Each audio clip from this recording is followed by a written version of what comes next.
Gianluca Tanzi. I'm the chairman and the chief executive officer of the textile pole of Chargeurs with three companies. One is Chargeurs PCC that you can see here. Is the worldwide leader of interlining inner component in the world. We have more than 7,000 customers in the world, and we are shipping more than 350 million meter of interlining per year worldwide in every part of the world. Then the second company is Chargeurs Luxury Fiber, where I'm the chairman. We are selling wool, also is the biggest company selling wool in the world. We are also selling, luxury fiber like vicuña, alpaca, guanaco. We are now looking inside of pashmina, understand if we can sell also some pashmina, and obviously cashmere and cotton and silk is our major core business there. The third company is Senfa. Senfa is doing coating for signage mainly, but also for other kind of application like architecture with fabrics that are noise reduction for the interiors, for example, that you can digital print and you can realize everything you want. And for signage, obviously, is the majority of the market where, we cover especially the signage that you can see, for example, in the airport, retro-lighted with very different width. So we have 1.5 meters, we have 3.5 meters, and 5.5 meter width. Okay, already have a market. In India. So you have directly dealing in India, or you have the agency? We already have a market in India. We have 3 offices in India for Chargeurs PCC. We are now approaching for Senfa, and we are approaching for Chargeurs Luxury Fiber. Okay. How big is your market? Like, how much market share in India? I think we have a decent market share. It's very difficult to really have a perception of market share because there are so many different channels of sales and also direct importer here. But I think we are a very well recognized brand also because we are managing a lot of nomination from American and European brand in India. Okay. So in your entire revenue, how much percentage India is giving, like India market? So India, and if we take a look of India, Bangladesh, and Sri Lanka, that we call this is a cluster for us. We are close of 15% of our sales right now. 15%. Yes. Okay, that's great. So what things give you most USP of the India? Like, what is the you find good in India?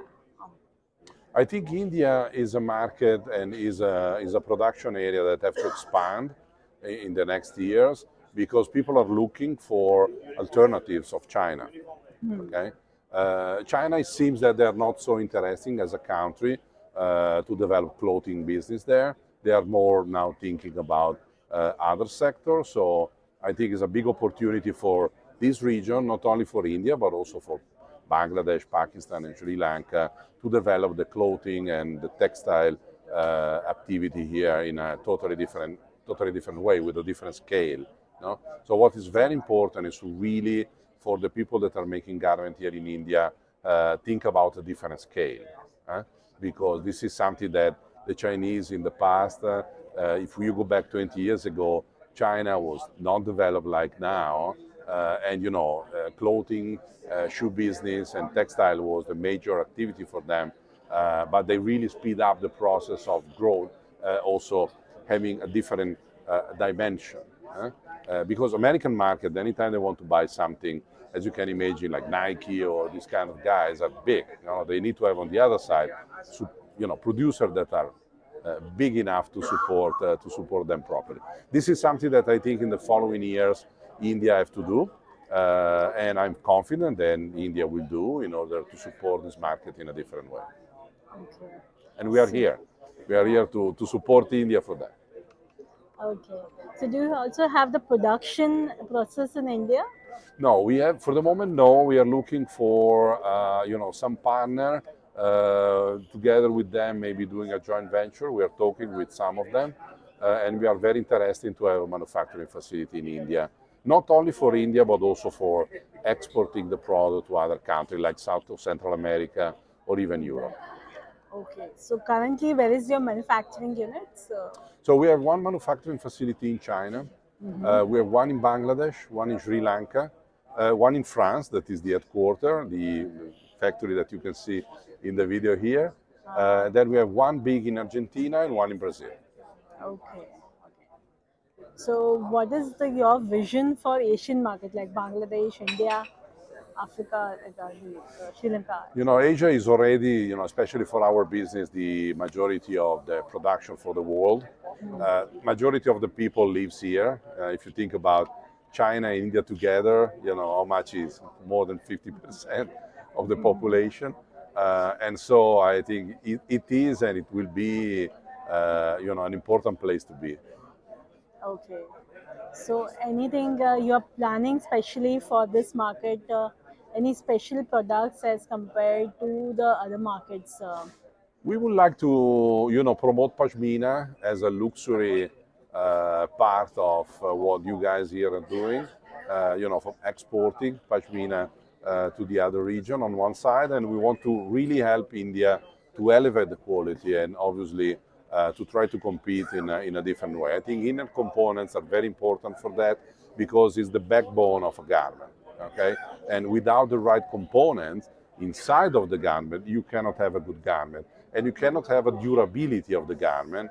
And obviously, because our company is very sensitive on sustainability and we are pushing sustainability as much as we can, try to convert as much as we can all the product that we are doing in India to sustainable product is also another very important part, not only for India, but obviously for everyone else.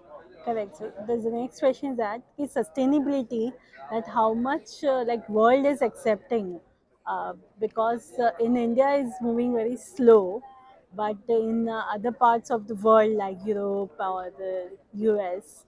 So how is the sustainability is just a buzzword or it's really happening in No, it's a industry? real thing. Then obviously there are very different way to think about the sustainability. No? Correct. It's a topic that for sure needs to be a little bit better tuned to better understand what is real sustainability. But for me, it's pretty clear. Whatever is not impacting on the planet in a proper way. If you can compost something, so think about a natural fiber, is for sure more sustainable than something that you cannot do it. If you're not using certain chemicals that, for example, for us is forbidden, so we create our protocol that is much, much stronger than Ecotex 100, then, you're helping the planet not to be polluted with some things that are really very bad, but, for other people can be easy to use to really improve the performance. For us, is not an option, so we are not using those. Okay. And what about the carbon footprints? How your product is sustainable to carbon footprints and other norms that applicable to the industry? Yes. So, carbon footprint is also another interesting topic. We are pushing our strategy is local for local. No, that's the reason why we have so many factories all around the world, and obviously we try to have also sourcing for what we don't produce internally with suppliers that are based locally. So this is very important. But to give you an idea, for example, the combi mill we have in Uruguay was also rewarded by the most important institution in the world because it's the lowest carbon footprint plant in the world for combi mill. And we also invest in France a lot of money in order to reduce our energy consumption and as a consequence, obviously, the carbon footprint. So it's a very interesting topic, and obviously, because in the future the majority of the demand will be in this region, that's the reason why also it's very important to produce here, because the consumption here needs to be made with a product that are made here. Okay. So you are looking for make in India and Sure. made in India. Okay. Sure. Thank you so much for Thank you. Yeah. And one more last question is, how is this exhibition you are finding it? How is your experience in this exhibition? Sure. Yeah. So I think this exhibition, first of all, is the first one. Yeah. And, obviously maybe some, timing needs to be a little bit fixed. But, overall, I think it's a very good exhibition. I think a lot of people attended. And I'm pretty sure that, the following one will be more and more important. Now, was a little bit late, probably in the year for many people to attend. And, knowing next year that there is this exhibition, all the foreigner buyer, maybe they can better plan to visit here and to take a look what is available in India. So what is the best time to keep the exhibition? No, I think the time is correct, is okay, but, the decision to make it was late. This kind of thing, you have to know that next year you have that exhibition. So now, if now you know that next year you have the exhibition, then people can plan. So how do you compare with the Premier Vision, which is the biggest show in Paris? So every exhibition is different. I don't think Premier Vision is now something very interesting. No, I don't think is a big one now. But every different region needs to have a certain exhibition that present what is available in that region. In Europe, I think Milano Unica, for example, now is the most important one. Okay, so Milano for Unica. Textile, of course. Yes, Milano Unica is the biggest one. Yes, I think it's the biggest one. It's more qualified, where the top players in Europe are all there. Okay. Okay, sir. Thank you so much for your Thank you.